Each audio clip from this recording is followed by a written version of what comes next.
ልብን ከሚያደርቁ ነገራቶች ምክንያት ከثرة الضحك ሳቅን ማብዛት ማለት ነው። ሳቅ ሙሉ ለሙሉ አልተከለከለም። በል ፈገግታ የምንለው ነገር ተበሱም የሚባለው ነገር አንድ ሰው ከሙስሊም ወንድሙ ጋር ሲገናኝ ፈገግ ማለቱ ፊቱን ፈካ ማድረጉ ፈገግ ማለቱ ሰደቃ ነው። ነብዩ አለይሂ ሰላቱ ወሰለም በወንድምህ ፊት ፈገግ ማለት ሰደቃ ምጽዋት እንደሆነ ረሱል አለይሂ ሰላቱ ወሰለም ነግረውናል። ላኪን ሳቅን ማብዛት ልብን ያደርቃል ማለት ነው። ኢማሙ ትርሚዚ عن الحسن عن ابي هريره ይዘው عن النبي صلى الله عليه وسلم قال እሳቸው እንዲህ ማለታቸው ተወርቷል። لا تكثروا الضحك ሳቅን አታብዙ فإن كثرة الضحك ሳቅን ማብዛት ቱሚቱ ትገላለችና القلب ልብን ትገላለችና አሉ ረሱል አለይሂ ሰላቱ ወሰላም።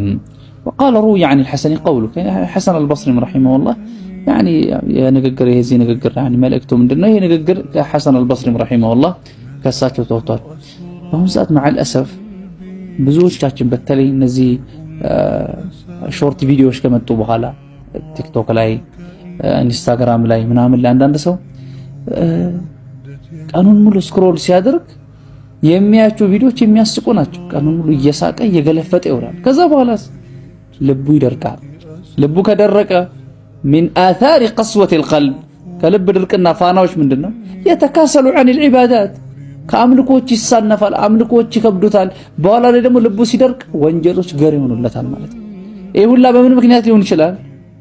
በልብ ድርቅና ምክንያት ሊሆን ይችላል። አንዳንዱ መጀመሪያ ላይ ወንጀሉን ቀጥታ ላይ ዳፈር ይችላል፣ ወንጀል ላይ ዳፈር ይችላል። ደርስ ቦታ ሄዶ ይቀራል። በዙሪያ ያሉት ጓደኞቹ መልካም ሊሆኑ ይችላሉ። ላኪን እሱ ሶሻል ሚዲያ ላይ የሚያያቸው ቪዲዮዎች የሶሻል ሚዲያ አልጎሪዝሙ ይታወቃል። 3-4 የሚያስቁ ቪዲዮዎች ካዩ ከዛ በኋላ ይመጣል የሚያስቁ ቪዲዮዎች ናቸው። እነሱን እያየ ልቡ ምን ይላል? በኋላ ላይ ይደርቃል። ልቡ ከደረቀ በኋላ ደግሞ ከአምልኮች ይዘናጋል፣ ወንጀሎችንም ሊዳፈር ይችላል ማለት አስለን ሙእሚን የሆነ ሰው ያኒ ሳቁን መቀነስ አለበት፣ ማሳነስ አለበት። አስለን ሳቅን ማብዛት ክብራችንን የሚሸረሽር የሚያጓድል ሰዎች እኛን ዝቅ አድርገው እንዲሆን ሰበብ የሚሆን ነገር ነው። ሙስሊም የሆነ ሰው አስለን ነገ ላይ ብዙ የሚጠብቁት ነገሮች አሉ።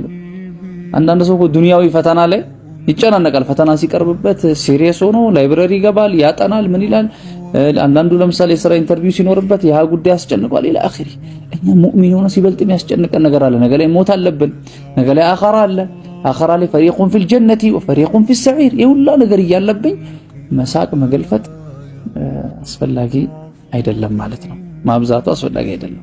ነብዩ አለይሂ ሰላቱ ወሰላም ምን አሉ? ለው ተዕለሙነ ማ አዕለም፣ እኔ ማውቀውን ብታውቁ ኖሮ ትንሽ ስቃችሁ ብዙ ባለቀሳችሁ ነበር አለይሂ ሰላቱ ወሰላም።